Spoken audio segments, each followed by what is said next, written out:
Ден 7 от трансформацията на тялото ми. Ето така изглеждам днес, на ден 7. Днес тренирам рамене. И искам пак да ви покажа първото ми хранене, което ще бъде като вчерашното ми първо хранене, което беше овес с прасно мляко, което е нискомаслено, стафиди и няколко банана. И това, което правя е, че първото ми хранене е и също и второто ми хранене, защото вижте просто колко много овес има тук. Тук съм сложил 500 грама овес, 2 литра нискомаслено прасно мляко, което е 1,5% мазнини. Бананите вече са около 3-4. Не съм ги измерил.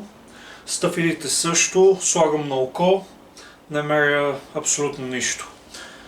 И това е когато покачвам мускулна маса, не следя калории. Просто се старая да изяждам между 4000 до 5000 калории всеки ден. Това е нещо, което работи при мен. Просто когато не качвам тегло, покачването на мускулна маса при мен е много трудно, много бавно. Затова се стремя да покачвам тегло. Ако не всяка седмица, то на 2-3 седмици аз трябва да ставам по-тежък, защото иначе не виждам прогрес, не виждам резултати, не виждам силов прогрес на абсолютно никакво упражнение. И също на някои упражнения наистина от вече 6 месеца не виждам прогрес. Наистина прогресът е много бавен и това си го обяснявам по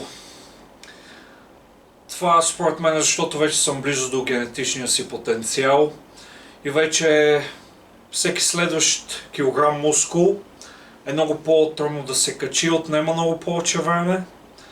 И това е когато сте близо до генетичния си потенциал, нещата стават много по-бавно, много по-трудно, изискват се много повече усилия наистина. В сравнение с периода, в който тепърва почвате да тренирате, тогава всичко става много бързо, много лесно. Не се изисква много обем, не се изисква да се натискате толкова много в тренировките, в храненето дори. Наистина,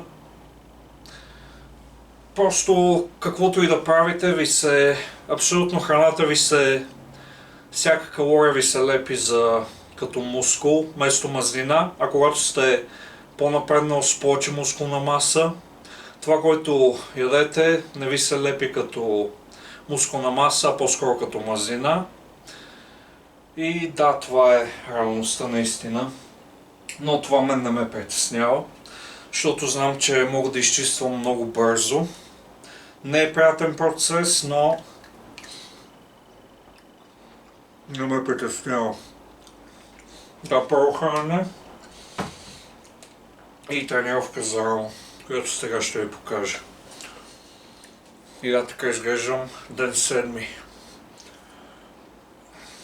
Между 92-93 кг и съм висок 1,83 м.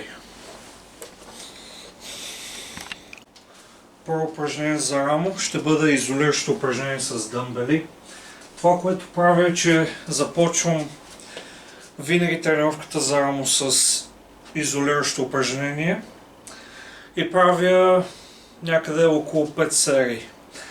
5 серии, повторенията са между 15 до 20 и направо започвам. Целта ми е да се фокусирам наистина много върху средното рамо, докато съм все още свеж.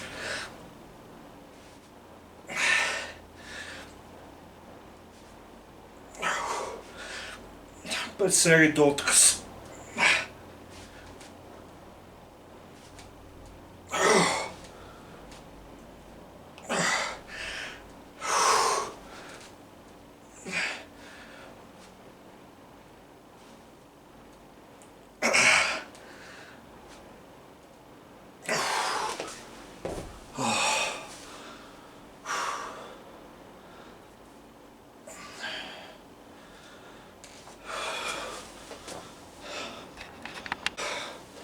Следващото упражнение за рамене ще бъде с лост. Едно от най-подценяваните упражнения вече, но мога да ви кажа, че може би това упражнение има най-много заслуга към развитието на раменете ми. Наистина, откакто започнах да го правя, раменете ми се промениха драстично. Имат по-плътен вид имат. Много по-обемни са вече.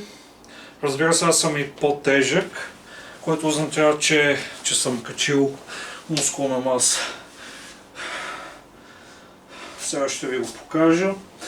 Също нещо, което обичам да правя на това упражнение, че на всяка една серия, по принцип правя около 5-6 серии и на всяка серия разширявам си хвата или го стеснявам.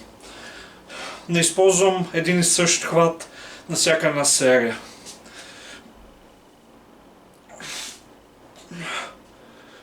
Също избирам тежест, която мога да вдигна колкото се може по-нагоре.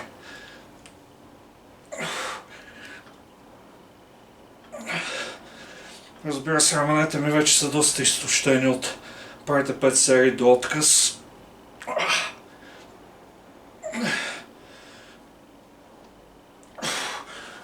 Може би ще трябва да почивам малко повече между сериите.